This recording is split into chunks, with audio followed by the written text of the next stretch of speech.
Olá, aqui é a Helga. Padre italiano viola proibição de missa e enfrenta repreensão do promotor.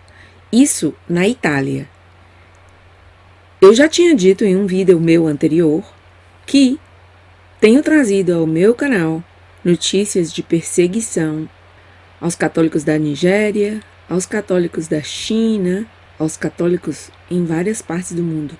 Recentemente mostrei também perseguição às monjas, às ordens religiosas tradicionais, como a do Família Christi. Então nós estamos vendo aí crescer a perseguição aos católicos, perseguição religiosa. O próprio Donald Trump manifestou-se na ONU não faz muito tempo, agora no final de 2019, centrando o seu discurso exatamente sobre isso, a perseguição religiosa no mundo inteiro. E os católicos não estão livres disso. Não estão livres, inclusive quem conhece a história do catolicismo, vê que ao longo de toda a história houve essa perseguição. Mas parece que a gente esqueceu disso. Principalmente nos países que, entre aspas, democráticos, não estávamos acostumados a essa ideia de ver-nos perseguidos, os católicos, por nossa fé. Mas vejamos então aqui essa notícia muito emblemática de situações que já estamos vivendo, embora os meios de comunicação do mainstream, como se diz, os de massa, os meios mais tradicionais não falem dessas coisas, já estamos vendo como pouco a pouco está começando a ficar realmente próximo de nós esse estado de perseguição. Como em mais de um vídeo neste canal já perguntamos, seremos também nós teremos que voltar para as catacumbas? Como está ocorrendo com os chineses? Vejamos então esse artigo. No norte da Itália, um padre de 88 anos está sendo sancionado por celebrar a missa de domingo, enquanto as autoridades locais, com o consentimento tácito da hierarquia da igreja, usam táticas pesadas para reprimir padres que desafiam a proibição de missas públicas em partes atingidas pelo bichinho de que não se pode falar. O padre Antonio Lunghi foi denunciado ao promotor público por celebrar uma missa na igreja paroquial de Castello d'Agonia, uma vila de pouco mais de 1.000 habitantes na província de Pavia. Fontes dizem que o toque dos sinos da igreja entregou a missa clandestina, e vários moradores locais queixaram-se ao prefeito William Grivel. O prefeito Grivel diz que foi obrigado a encaminhar a queixa para os Carabinieri, a polícia militar italiana, na estação de Mortara. Os Carabinieri enviaram a queixa ao promotor público. Embora somente 8 católicos estivessem presentes na Santa Eucaristia das 11 da manhã, a controvérsia irrompeu, porque tanto as ordenanças regionais como os regulamentos diocesanos proibiam a celebração pública dos sacramentos. Entretanto, uma fonte da região disse ao Church Militant que a lei que foi violada não é, na verdade, uma lei, é um decreto do presidente do Conselho de Ministros, uma DPCM, emitido no dia 1º de março. O DPCM é um ato administrativo que não tem força de lei e que, tal como os decretos ministeriais, tem o caráter de fonte reguladora secundária e é utilizado para implementar regras ou aprovar regulamentos, explicou a fonte. O DPCM ordenou no dia 1º de março o seguinte: a suspensão, até 8 de março de 2020, de todos os eventos organizados de natureza não ordinária, bem como de eventos em locais públicos ou privados, incluindo aqueles de natureza cultural, recreativa, esportiva e religiosa, inclusive se realizados em locais fechados, mas abertos ao público, como, por exemplo, grandes eventos, cinemas, teatros, discotecas e cerimônias religiosas.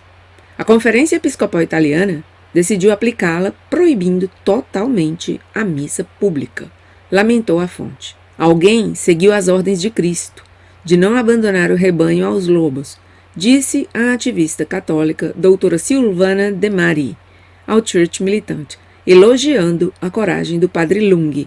Enquanto um pastor desafia a autoridade para celebrar a missa, uma missa à custa de 0 contágio significa que as forças do submundo não prevaleceram, acrescentou ela, apontando que cinemas, bares e ônibus estão abertos e funcionando, apesar da chamada proibição. Poucos fiéis numa igreja muito grande representam um risco 0 de contágio, afirmou a médica. Daí que os padres deveriam ter pedido aos bispos que multiplicassem as missas. O risco é assim reduzido a 0, multiplicando as missas, uma a cada hora, e impondo um número limitado. Apenas 20 fiéis na missa, os outros na missa seguinte, etc., sugeriu a doutora Mari. Dirigindo-se ao Church Militant, o missionário da Santa Cruz, de 93 anos, irmão Harold Naudet, expressou sua perplexidade diante da resposta da hierarquia italiana em face da crise do bichinho. O irmão Naudet partilhou a experiência da missão dos irmãos e irmãs de Santa Cruz em Nova Orleans, em 1849 e daquela data em diante, dizendo: os missionários, juntamente com os locais, sofreram de malária, epidemias de febre amarela, cólera e outras doenças. O fundador e primeiro superior-geral, padre Basil Morro, suportou cada perda como uma cruz dada por Deus. Muitos sacerdotes, irmãos e irmãs da Santa Cruz, assim como crianças de orfanatos fundados pela ordem, foram dizimados. O Conselho Geral reuniu-se com o Superior Geral e favoreceu a retirada da missão da Santa Cruz de Nova Orleans. Mas, no final do encontro, o padre Moreau levou as mãos à cabeça por alguns minutos, depois olhou para cima e disse que, como Deus exigia tanto da Santa Cruz na Louisiana, aquilo certamente devia ser um sinal de que Deus planejou grandes coisas para nosso futuro lá, narrou Naudet. O Conselho Geral aprovou sua opinião e votou pela sua permanência. O padre Moreau expressou sua visão sobre a cruz, de que, por ser um lugar de grande sofrimento, será um lugar de grandes bênçãos, enfatizou Naudet. A missão da Santa Cruz, em Nova Orleans, resultou em um enorme sucesso para a evangelização da fé católica. Enquanto isso, o padre Lung, na Itália, defendeu-se afirmando que não tinha conhecimento da ordenação que proíbe os serviços religiosos. Por não utilizar a internet, não abriu o e-mail enviado pela diocese, delineando as medidas a serem observadas para evitar a propagação do bichinho. O prefeito também está recuando na queixa ao promotor. As relações com nosso pároco são excelentes e continuarão a sê-lo. Fui obrigado a denunciar o que tinha acontecido à polícia, porque por sua vez recebi queixas de alguns cidadãos. Se eu não o tivesse feito, teria arriscado uma queixa por omitir documentos oficiais, disse o prefeito Grivel aos meios de comunicação. Eu também telefonei ao padre. Conheço-o muito bem há muito tempo. E ele justificou-se dizendo que ninguém o tinha avisado. Na prática, o sacerdote agiu de boa fé, disse o prefeito. Em uma declaração emitida quinta-feira, 5 de março de 2020, os bispos italianos, isto é, a Conferência Episcopal Italiana, aprovaram um novo DCPM, que impõe restrições às assembleias públicas até o dia 3 de abril e permite encontros somente com pessoas que se reúnem em segurança a uma distância de pelo menos 1 metro. Em áreas sem risco, garantindo o cumprimento dessas indicações em todas as atividades pastorais e formativas, a Conferência Episcopal Italiana reafirma a possibilidade de celebrar a Santa Missa, bem como de promover os encontros de oração que caracterizam o tempo da Quaresma, observa a declaração. Uma fonte apontou ao Church Militant a ambiguidade deliberada desse texto, quando perguntados se os bispos permitiriam missas, desde que as pessoas da congregação mantivessem uma distância de 1 metro uma das outras. Devemos aprender a voltar para as catacumbas em suas igrejas, devido à indiferença dos cristãos ocidentais. Agora, os cristãos ocidentais também devem lutar para poder assistir à missa e receber a Eucaristia. As portas do inferno não prevalecerão, enfatizou a doutora Mari.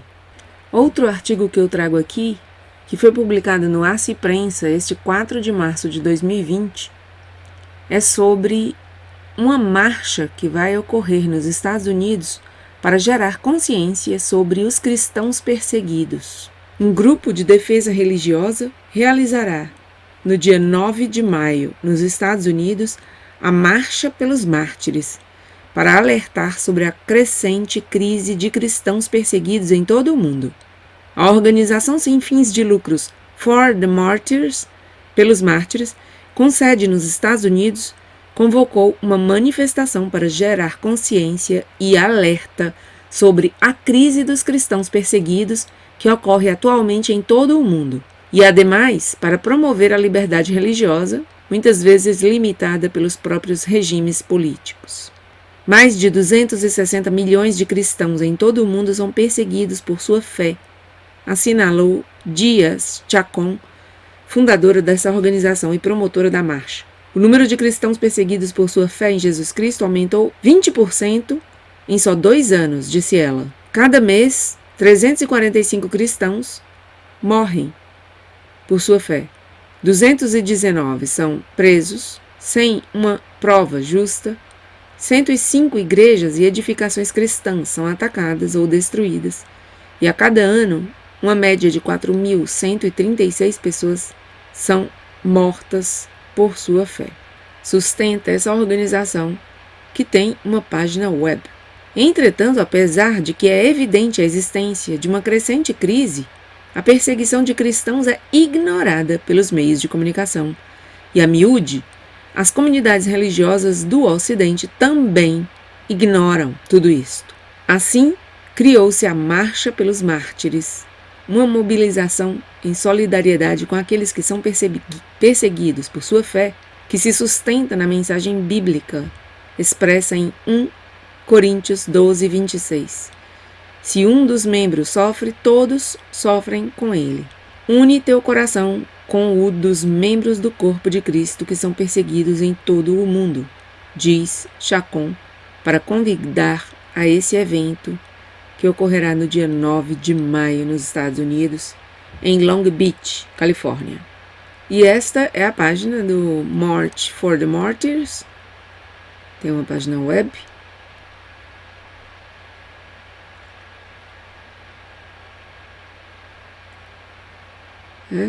Marche conosco em solidariedade com os fiéis perseguidos.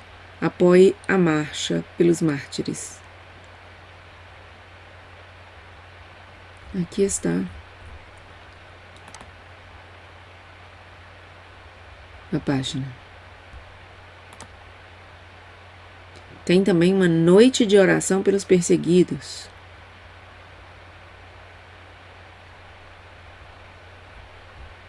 Enfim, é isso. É incrível que tantos católicos desconheçam essa realidade da perseguição de católicos em outras partes do mundo. Só que agora está chegando, né? Está chegando perto.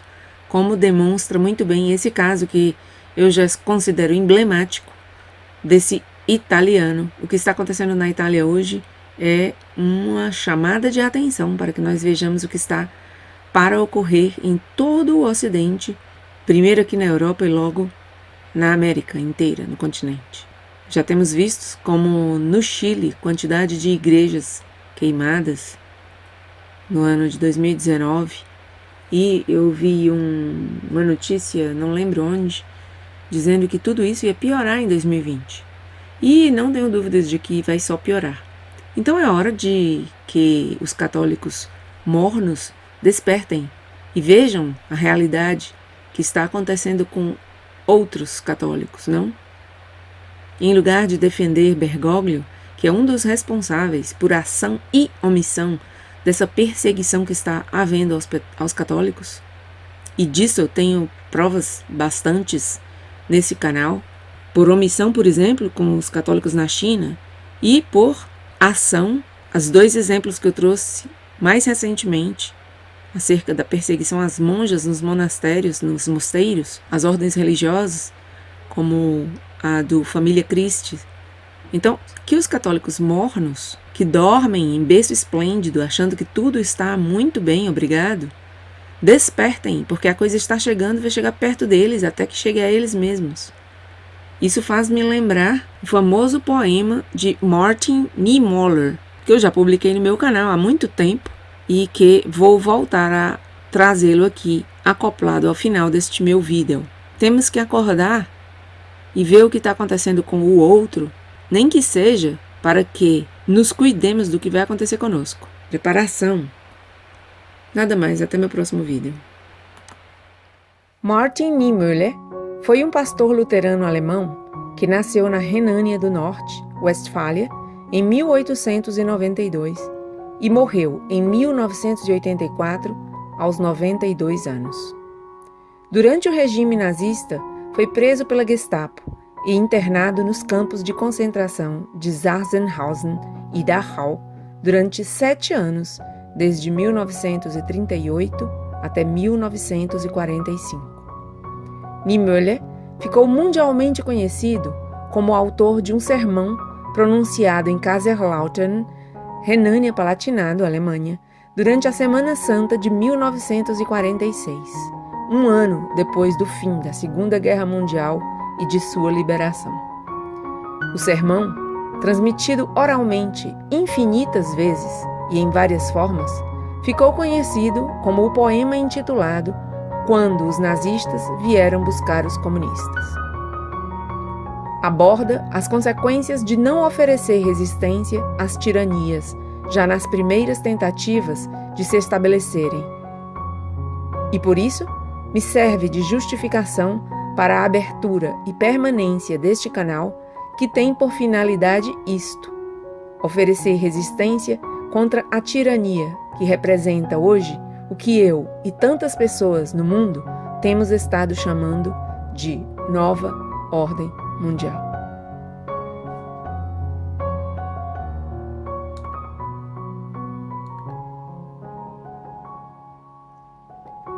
Quando os nazistas vieram buscar os comunistas, eu fiquei em silêncio. Eu não era comunista. Quando eles prenderam os sociais-democratas, eu fiquei em silêncio. Eu não era um social-democrata. Quando eles vieram buscar os sindicalistas, eu não disse nada. Eu não era um sindicalista. Quando eles buscaram os judeus, eu fiquei em silêncio. Eu não era um judeu. Quando eles me vieram buscar, já não havia ninguém que pudesse protestar.